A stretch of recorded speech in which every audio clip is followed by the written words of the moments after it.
General. Bueno, ¿qué tal, queridos auditores? Muy buenos días nuevamente, reviviendo la historia una vez más con ustedes y mi amigo Patricio aquí. ¿Qué tal, Patricio? Buen día, Jorge. Buen día a todos, queridos amigos de la Primera de Chile, Radio Portales. 89.5. Eso es. Bueno, queríamos partir saludando a las especialidades de abastecimiento de infantería marina que días atrás estuvieron de aniversario. El lunes 15, la especialidad de abastecimiento y martes 16, la infantería marina. 200 años cada una de ellas, imagínate. Nacieron junto con la patria, por disposición del libertador general Bernardo Higgins, que las creó en 1818. Y un poco para retratar, para nuestros auditores, los que somos marinos entendemos perfectamente, pero el lema de los abastecimientos es siempre presente. ¿Por qué? Porque la actividad logística está presente en todas las actividades que hace la Marina, todas.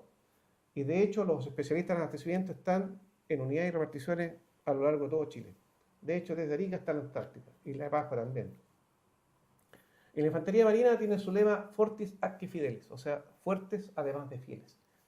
Realmente una fuerza de élite, de gran potencia y de mucha entrega por la patria.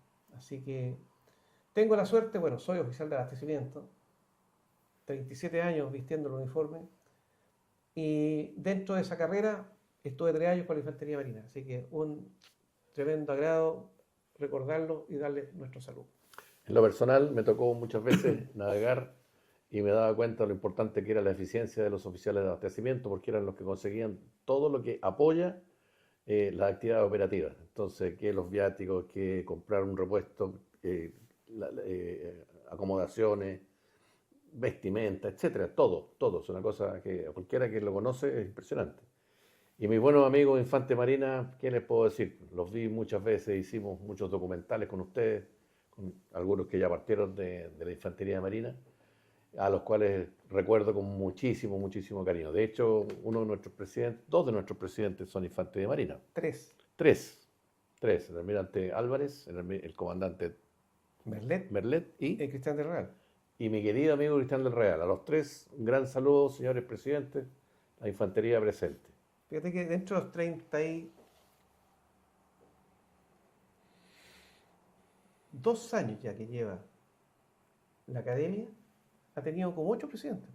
Y de esos 8 presidentes, 3 infantes Infante de Marina. Un civil. Un civil. Que ya partió de este mundo y al cual le mandamos un cariñoso saludo a su viuda, claro, la señora don Germán Bravo Valdivieso. Después excelente investigador. Tenemos el almirante Martínez, el almirante Renato Valenzuela. Que ya partieron. ¿Y quiénes le estamos hablando acá? Exactamente.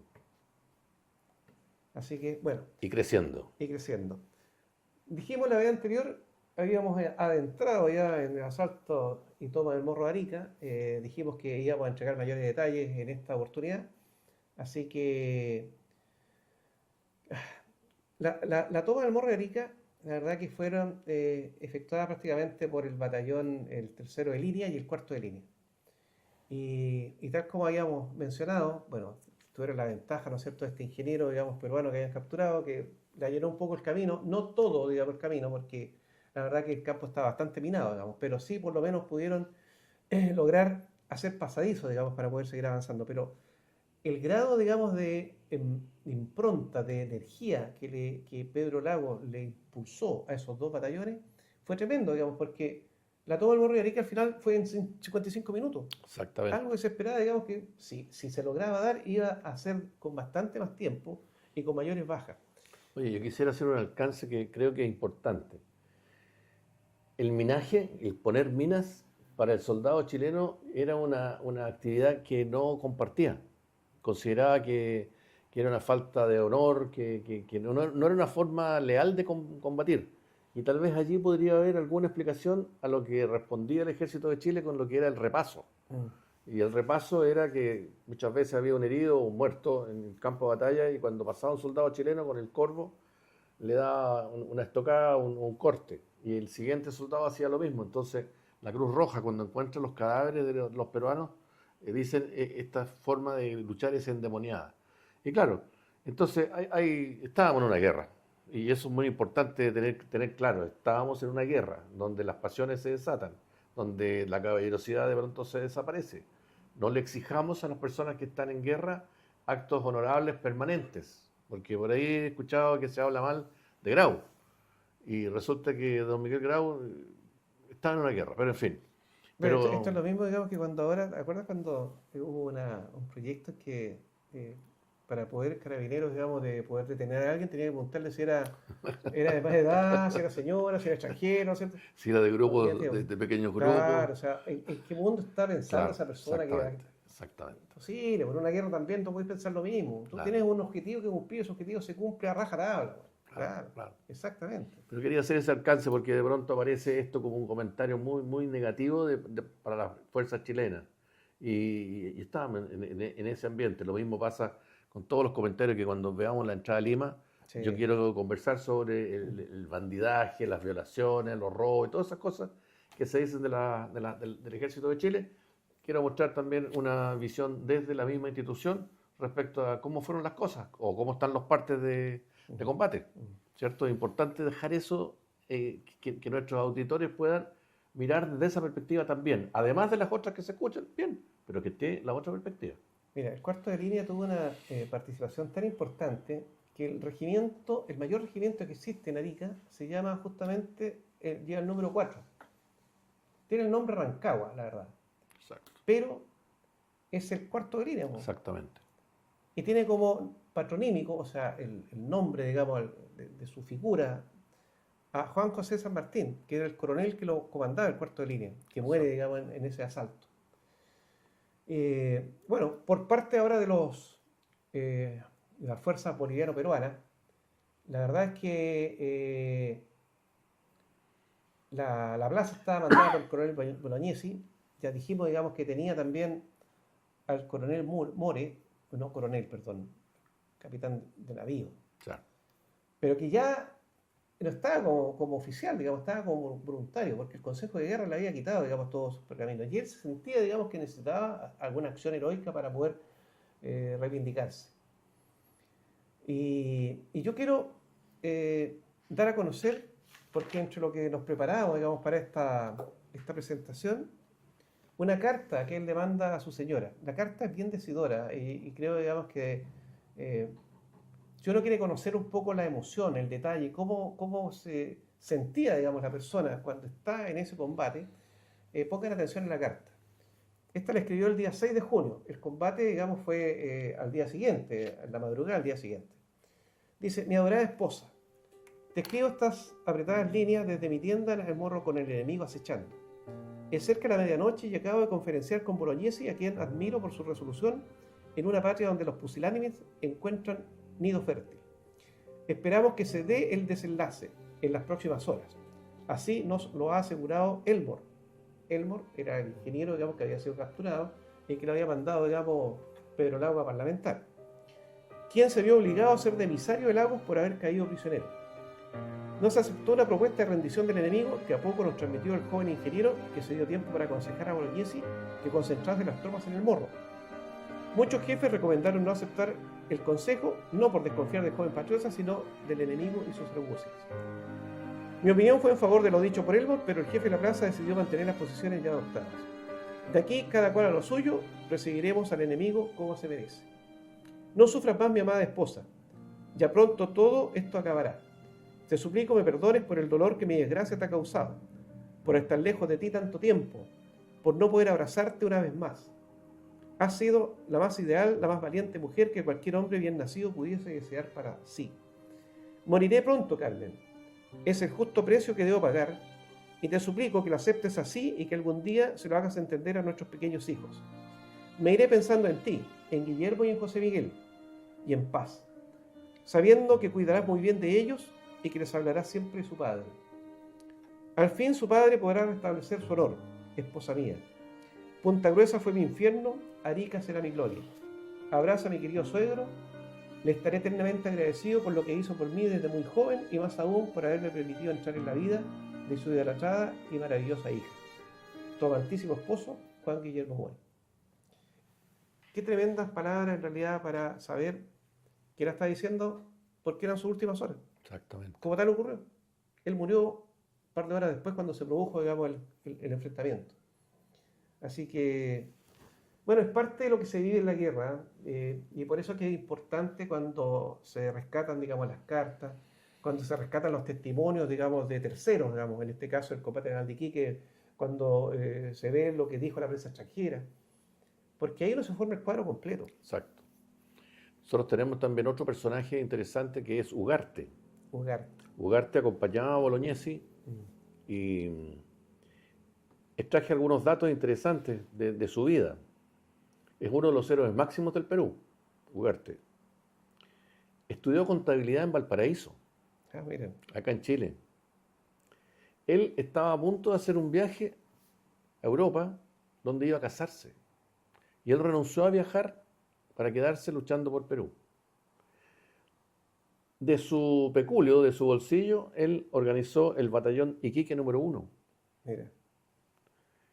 Y de este hombre existe la información de que, viendo que ya las fuerzas chilenas llegaban a lo más alto del morro, se habría lanzado con su caballo con la vista vendada. Y digo se habría lanzado porque la historia oficial de Chile no recoge este hecho. La historia dice que se lanzó, digamos, para poder mantener el estandarte, la Claro, bandera. claro, Sí. para mantenerla, que no cayera en manos del enemigo.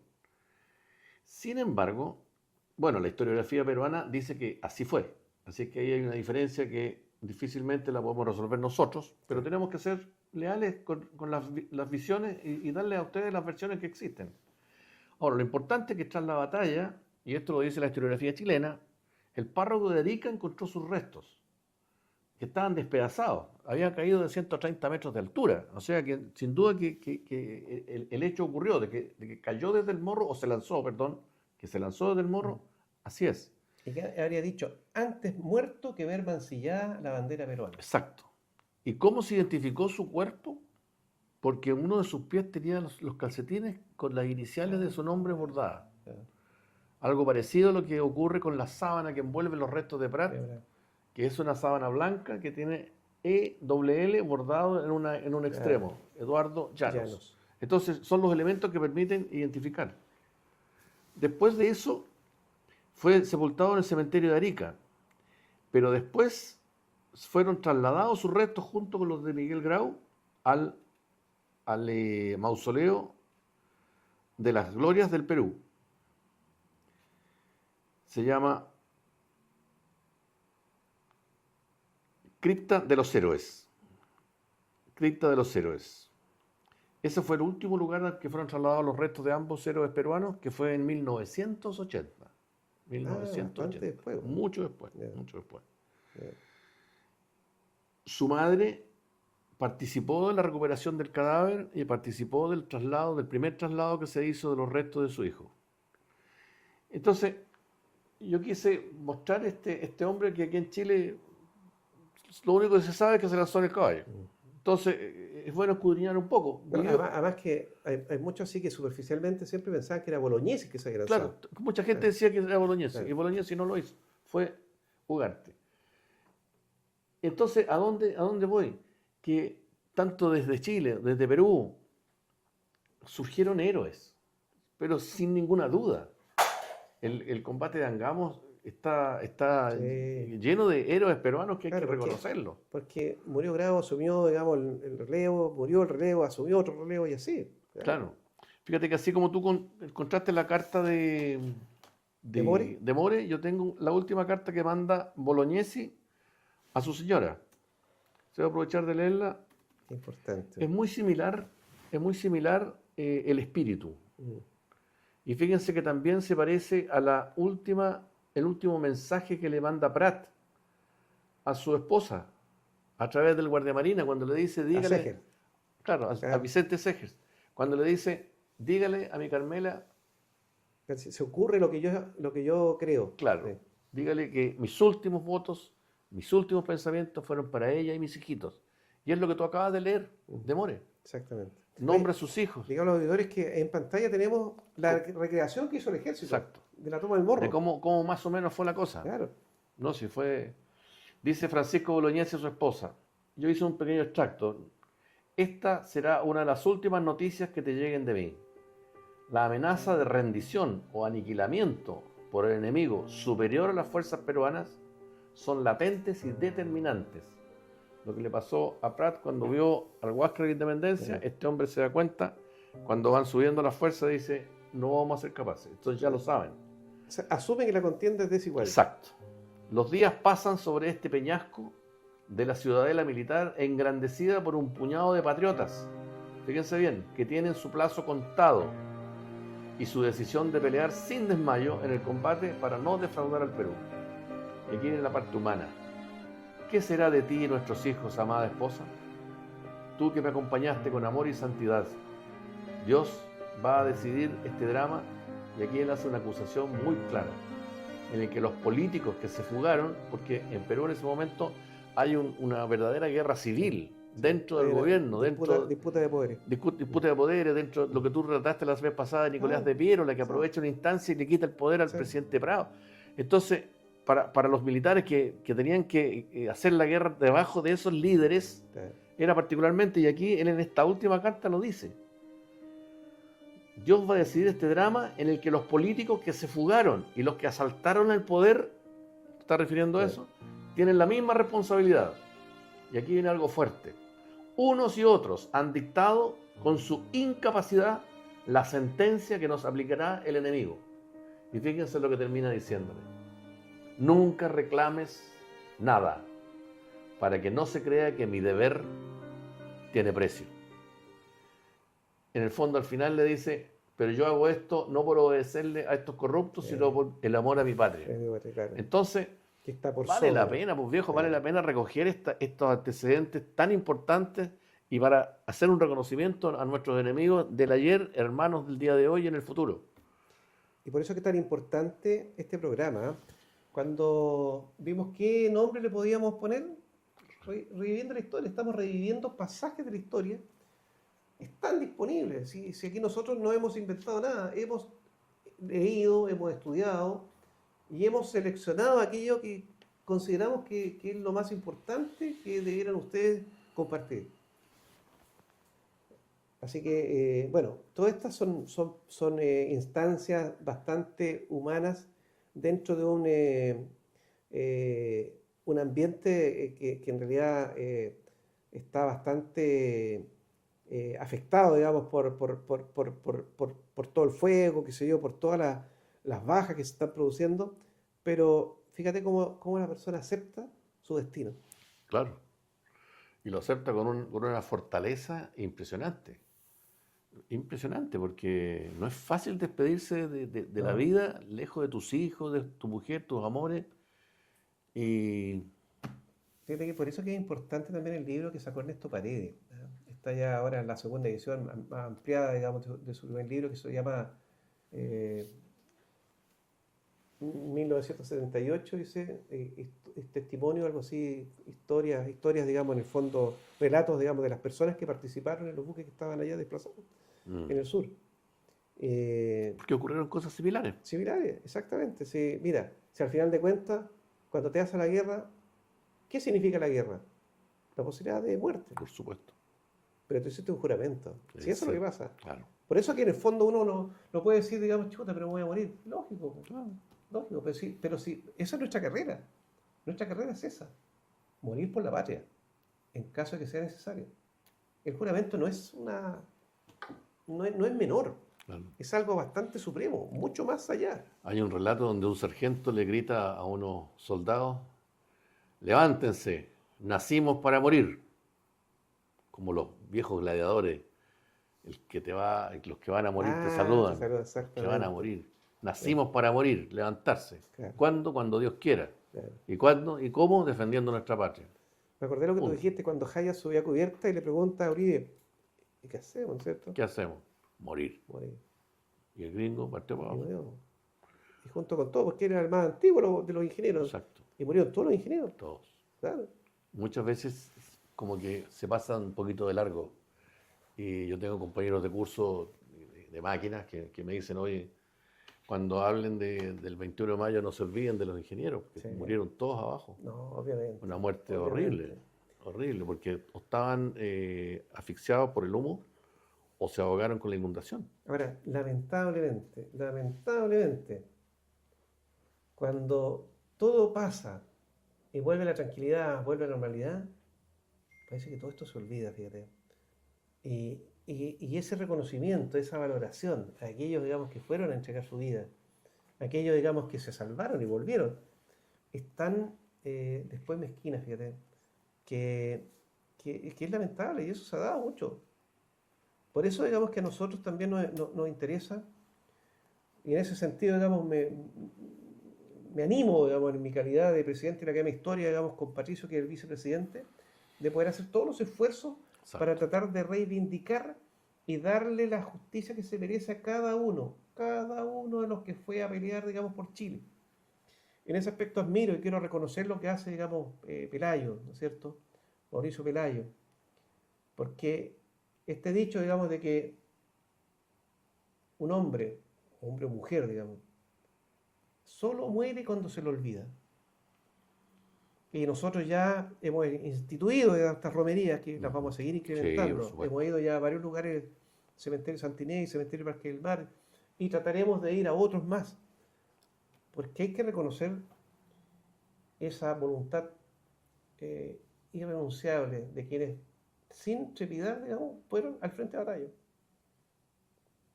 Los que se salvaron, bien, pues. Pero perdón, los que se salvaron además está el álbum de la Guerra del Pacífico. Muchos de los que se salvaron quedaron mutilados.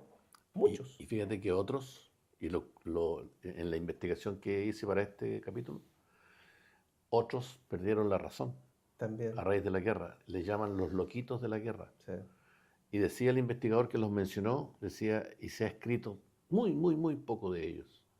Rondaban los hospitales psiquiátricos, de repente algunos haciendo como que llevaban un fusil en las manos. Claro, sintiendo que todavía Claro, están. y mirando así, como la vista perdida, buscando el enemigo, y estaban de vuelta. Entonces, ¿qué fue de ellos? ¿Qué fue de sus viudas? ¿Qué fue de sus mujeres? Ahora logramos entender por qué existió una ley que duró mucho tiempo de que la pensión pasaba a la hija soltera.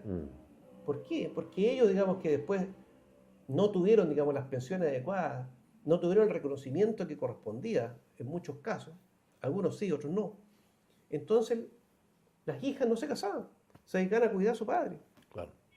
Era lógico, digamos, que a lo menos le quedara, digamos, su pensión, porque en el fondo su vida, que podían haber hecho perfectamente, haber tenido su matrimonio, su esposo, sus hijos, no lo hicieron por cuidar a su padre, porque su padre fue a la guerra.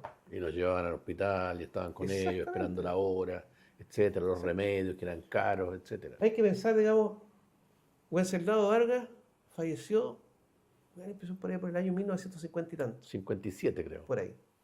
O sea, imagínate que al año 40 y tanto, 70 años después del combate, todavía estaban vivos. Claro. Pero tal como dices tú, con un montón de lesiones. Claro.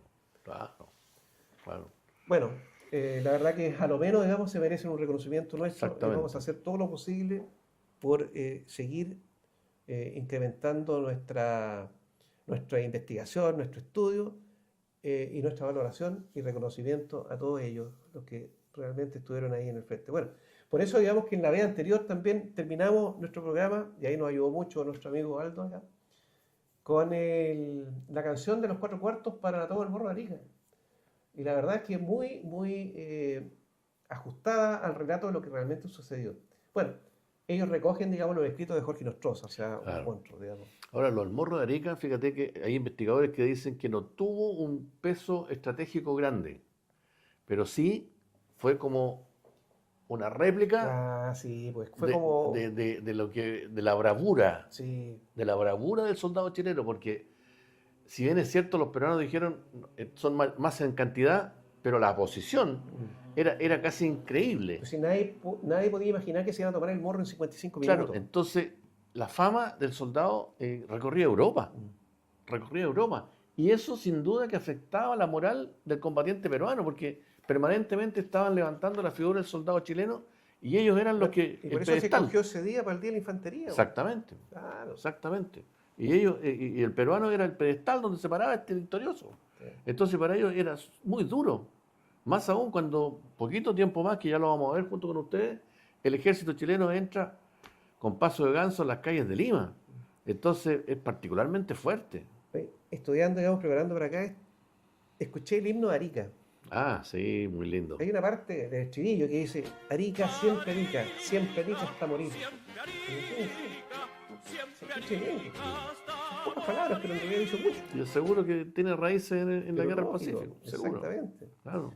Bueno, Le agradecemos de pasada a Willy Bascuñán y che, su hermano Jaime, que no es tan conocido como Willy, pero le agradecemos a esos dos hermanos todo lo que han hecho por la historia de Chile a través de la a través de música. la música. Entonces, muchas cosas que no se conocen, Jorge Nostroza con su novela magistral y estos Bascuñán le traen la historia al chileno, que Fíjate no que se el te año olvide. pasado, Los cuando cuatro. como directorio, digamos, teníamos que programar, estoy hablando ahora como director de la Corporación Patrimonio Marítimo, ¿qué hacemos, digamos, para la asamblea de aniversario, digamos, para la celebración de aniversario que es en septiembre? Y dijimos, traigamos a William Cuñado, y lo llevamos. Tendrá sus años, digamos, pero a mí lo que más él me contagia, me inyecta, digamos, cuando canta todas las canciones, digamos, Exactamente. que- Con ese amor, con ese ah, patriotismo que tiene, que no. no cabe ninguna duda. Yo he tenido el gusto de estar con él también en el Caleuche, en Santiago. Así es que, y junto a muchos otros cantantes, muchos otros poetas que Mm. cantaron a nuestros héroes, a nuestros militares, a nuestros marinos, que se enfrentaron a esta terrible guerra. Terrible. Bueno, termina el Morro de Arica, queda, digamos, todo ese sector con Victoria Patriota, y pasan unos meses, y esto yo creo que no todo el mundo lo sabe, digamos. Aparece Estados Unidos ofreciendo una mediación, Mediación. claro. Entonces, hay una semana, entre el 22 y el 27 de octubre de 1880, a bordo de un buque estadounidense, el Lackawanna. Mm. Ahora, estas negociaciones lamentablemente no llegaron a buen término, la guerra prosiguió, fundamentalmente porque no se aceptaron, digamos, lo que pedía Chile. Chile pedía, digamos, que se entregase, digamos, la provincia de Tarapacá, Antofagasta, a perpetuidad. Y además una compensación, digamos, bueno, el que sale victorioso siempre impone los términos. Eso Claro. sucede siempre. Se llama Juris Belli. Mm. Juris Belli, el derecho de la guerra. Cuando tú declaras la guerra a un vecino, si tú la pierdes, Claro. tienes que pagar los costos de esa guerra. Eso es como los juicios, pues. Claro. El que pierde el juicio paga las costas. Claro, entonces ¿Sí? vino la parte desagradable. Fíjate que he escuchado algunos programas hechos por Perú, por intelectuales peruanos, y someten a discusión por qué no haber aceptado esa mediación, porque se hubieran evitado, digamos, la ocupación de Lima, eh, Chorrillos, Miraflores, ¿no es cierto?, 2 años y tanto, digamos, Patricio Lynch a cargo, digamos, del gobierno de Lima. La ocupación, Claro, la ocupación de Lima. Después todo lo que prosiguió después en la sierra, que fue terrible, que fue terrible, que claro. fue toda la caballerosidad de la primera fase hasta Lima, en la fase de la sierra o de la breña o greña, como le llaman los peruanos, se acabó. Fíjate que ellos, algunos sostienen, dicen, no, pues si al final la guerra no la ganaron los chilenos, la perdimos los peruanos. Lo he escuchado, ¿Sí? lo he escuchado. ¿Sí? Es una forma de ver la historia. Por eso que la guerra del Pacífico es conocida como la guerra del Salitre, po. Exactamente. Y fíjate que hay un mito muy difundido que dice la gente, la guerra fue entre chilenos, peruanos y bolivianos y al final ganaron los Los ingleses. ¿Y por qué? Porque el señor John North, que era un inglés que vivía en el norte de Chile, vivía muchos años, yo viviendo ahí, se dio cuenta que los peruanos, los bolivianos, en la medida que el ejército avanzaba, comenzaban a vender todas sus acciones y todos Claro. sus bonos y todo lo que tenían de salitre. Claro. Y este hombre simplemente se remitió a comprarlo a un precio de huevo. Porque creo que algunos que valían, suponte, 12.000 monedas, la que sea, 5. Entonces, obviamente compró una cantidad enorme con la esperanza de que el gobierno chileno futuro, Corriendo un riesgo. exacto, Claro. reconociera estos papeles como válidos. Claro. Porque pudo no haber sido así y el hombre habría perdido una cantidad grande de plata porque compró mucho. Pero resulta que el gobierno chileno aceptó dentro del legalismo chileno, que es una mentalidad que nos sigue desde la colonia hasta el día de hoy. Y eso hizo rico Lo hizo rico a- y él abre las puertas al cónsul de Inglaterra y aparecen las banderas inglesas y los buques y todo. Fíjate que todo lo que tú estás contando se relata tremendamente bien en Hammerstone. Exacto. Los que puedan ir a Iquique, vayan, tomen un ticket, vayan a Hammerstone. Yo hacía tiempo que no iba, hace un año atrás fui, 1 o 2 años atrás, y me encantó porque está bastante más Muy bien. ilustrado, fíjate todo eso. Así que Y bueno, hay guías que te cuentan todo. cuentan, ¿no? Era una vera ciudadela. Sí, fabuloso, Bueno. fabuloso. Bueno, una vez más se nos está acabando el tiempo. Lamentablemente llegamos siempre preparados con más cosas, pero bueno, no importa. Eso va a ser preámbulo al próximo programa. Así que muchas gracias por su atención. Nos vemos la próxima semana. Adiós. Buena semana. Adiós.